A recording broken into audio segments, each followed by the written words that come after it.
Matyagang naglalako ang vendor na to ng tinapay sa kalsada at nilapitan ko siya para gawin ng isang bagay na makakapagpasaya sa kanya ngayong araw. Tay, okay lang ba na pakyawin ko yan?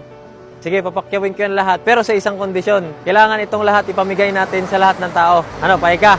Susulatan ko muna. Pagtapos kong sinulat ang free tinapay ay agad-agad na namin pinamigay ang tinda ni tatay. Free tinapay. Ubusin natin ito lahat, tay. Hindi lang sa kalsada kami nagbigay, binigyan din namin ng mga manggagawang Pinoy na nagtatrabaho sa mga iba't ibang establishmento, pati na rin ng mga riders at drivers. Ayos tayo, naubos rin natin.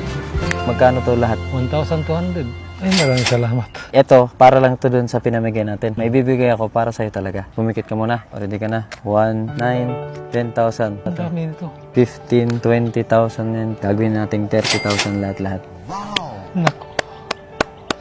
Parang di ako niwala dito. Para sa'yo yan tayo, ha? Maraming salamat, Panginoon lang mag sa inyo. Wala akong kasukli.